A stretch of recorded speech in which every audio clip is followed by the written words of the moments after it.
Dans cette vidéo, nous allons apprendre à tracer les hauteurs d'un triangle dans les deux configurations usuelles, c'est-à-dire une hauteur qui peut être à l'intérieur du triangle et une hauteur qui peut être à l'extérieur du triangle.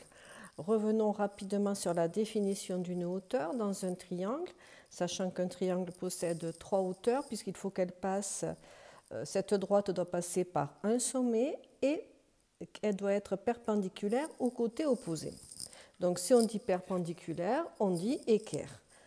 Alors on y va pour le premier, on doit tracer la hauteur issue de A. Donc souvent, c'est vrai que l'on trace des demi-droites plutôt que des droites, mais on peut faire aussi des droites.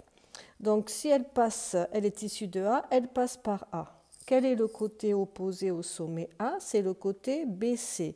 Conclusion, on doit tracer la droite qui passe par A et qui est perpendiculaire au côté BC. Donc l'angle droit doit se trouver sur la droite BC. Donc on y va, on prolonge, on fait glisser l'équerre voilà, perpendiculairement jusqu'à ce qu'on arrive au sommet A et on trace. Ici, je vais prolonger maintenant la droite. Et ici, on a tracé la hauteur issue de A. On va coder le fait que l'on trace la hauteur issue de A. Premier cas. Deuxième triangle maintenant. On doit tracer la hauteur issue de D. Donc, issue de D, elle passe par D et elle est perpendiculaire au côté EF. Conclusion, on va tracer ici. On met l'angle droit sur EF et on fait coulisser jusqu'à ce qu'on arrive à D. Là, on a fini le segment, on n'y arrive plus, donc il suffit de prolonger puisqu'un côté c'est un segment et nous on va tracer une droite.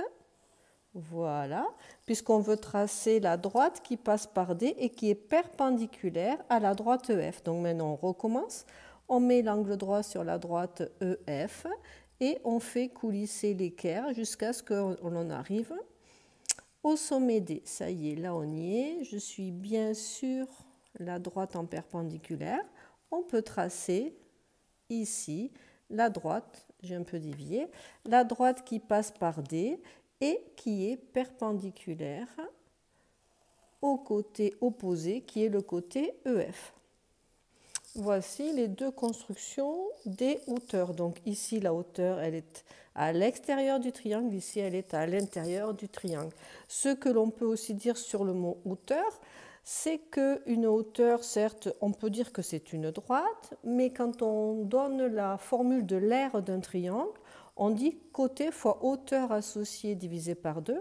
Et ici, la hauteur est un nombre, donc souvent, on peut aussi utiliser, le mot hauteur est utilisé pour désigner soit ce segment ici, donc je peux appeler pour faciliter l'expression le point H, soit le segment DH, soit la longueur du segment DH. Donc le mot hauteur a plusieurs significations suivant le contexte.